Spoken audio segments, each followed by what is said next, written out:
So அப்போ இன்னைக்கு மக்களோட இந்த மாதிரியான கூட்ட நெரிசல் இந்த மாதிரியான விஷயங்கள் இதோட தாக்கம் வந்து தேர்தல் அன்னைக்கு ஒரு கிரேஸ்ல ஓட்டு போறதுக்கான சான்சஸ் இருக்குன்னு அப்படின்னு எடுத்துக்கலாமா இதை வச்சு? என்ன கிரேஸுங்க? நான் ஒன்று சொல்லவா? விஜய் மேல இருக்கிற ஒரு கிரேஸ். ஏன்னா எம்ஜிஆர் மேல அந்த மாதிரி மக்கள் வந்து அவ்வளவு வச்சிருந்ததாலதான் எம்ஜிஆர் வந்து கிட்டத்தட்ட ஒரு 2 எலெக்ஷன் ஜெயிச்சாரு. ஓகேங்களா, ஒரு எலெக்ஷன் 10 ஜெயிச்சாரு. ஓகேங்களா.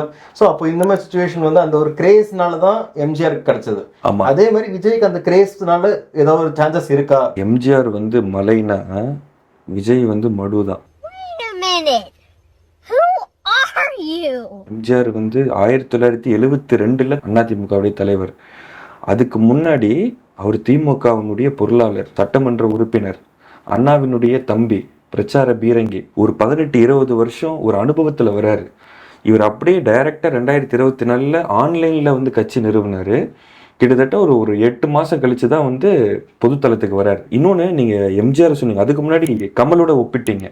கமலினுடைய 2.0 தான் விஜய். கமல் 2.5% வாங்கியிருக்கலாம், இவர் 12.5% ஓட்டு வாங்குவார். ஒரு டிஸ்பியூட்டரா, ஒரு ஸ்பாய்லரா இருக்க வாய்ப்பு இருக்கு. ஆனா மேபி ஒரு பெரம்பூர் தொகுதியில் நிற்கிறாரு அப்படின்னா விஜயகாந்த் மாதிரி அந்த ஒரு தொகுதியில வேணா சரி தலைவர் நிற்கிறாரு அப்படிங்கிறதுக்காக அந்த ஒரு தொகுதி ஜெயிக்க வேணா வாய்ப்பு இருக்கு. அதுவே வந்து ஒரு நெக் டு நெக் தான், எந்த அளவுக்கு அவங்க செயல்பட போறாங்க அப்படிங்கிறது.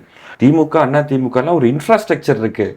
இப்படின்னா ஃபோன் பண்ணா வேலை செய்வான். இங்க வந்து ஒரு பிம்பத்திலே எங்க தலைவன் வந்தா, இப்ப யாரோ ஒருத்தர் நேற்று பேசிட்டு இருக்கேன், என்னப்பா உங்க தலைவர் இன்னும் ஆரம்பிக்க வேலையை எதுவும் செய்யலன்னு. எங்க தலைவன் வந்து ஒரு சிரிப்பு சிரிச்சா போதுங்க, அப்படியே ஃபுல் ஓட்டு விழுந்துருமா. எல்லா மொழியிலையும் நல்ல நல்ல வார்த்தைகள் வெளியே வருது, அதெல்லாம் கேட்கும் போது நமக்கு. ஆனா நாகரிகம் கருதி நம்ம அமைதியா இருக்கோம். இல்ல, பரப்புரைக்கு திமுக பர்மிஷன் கொடுக்க மாட்டேதுங்க. அதாவது என்ன சொல்றதுன்னே தெரியல அவங்களை பிடிச்சு. ரொம்ப யதார்த்தமா இருக்கு. தற்குறிங்கிற வார்த்தை ரொம்ப சர்வசாதாரணமா நம்ம பயன்படுத்தி. நான் ஒரு பிளான் பண்றேன், நாளைக்கு வந்து பெரம்பூர்ல போய் பரப்புரை பண்ணணும்னு. அங்க பார்த்து பள்ளம் வெட்டி வைக்கிறீங்க, நான் எப்படி போக முடியும்? குழந்தை மாதிரி பேசிட்டு இருக்காங்க. ஏன்டா ஹோம்ஒர்க் எழுதுனா பென்சில முக்கு உடைஞ்சு போச்சுன்னு சொல்லிட்டு. ஆக என்னன்னா, இவங்க என்ன பிளான் வச்சிருக்காங்க தெரியுமா? எனக்கு தெரிஞ்சு கத்தி படம் கிளைமேக்ஸை போட்டு விட்டுறலான்னு இருக்காங்க. ஜீவானந்தம் அப்படியே போட்டு, அவன் ஏற்கனவே எடுத்து வச்சுட்டாரு முருகதாஸ், அதை போட்டுவிட்டு செயல்படுத்திடலாம் அப்படின்ற மாதிரி ஒரு பிளான் போல. ஆனா இது எல்லாமே தாண்டி யதார்த்தத்துக்கு வருவோம். அது என்ன தெரியுமா? விஜய் ஒரு தனிப்பட்ட முறையில் ஒரு சிறந்த மனிதராக இருக்கலாங்க. ஆனா ஒரு தூய சக்தின்னு சொன்னா கூட இருக்கிறவங்களாம் நல்லவனா இருக்கணுமா இல்லையா? எனக்கு என்ன தோணுதுன்னா, கட்சியை தொடங்கிட்டேன், இந்தா நீங்க வச்சுக்கிங்க, ஃபேன் பேஸை யூஸ் பண்ணிக்கிங்கன்னு ஒரு 4-5 பேர்கிட்ட ஒப்படைச்சிட்டாருன்னு நினைக்கிறாங்க.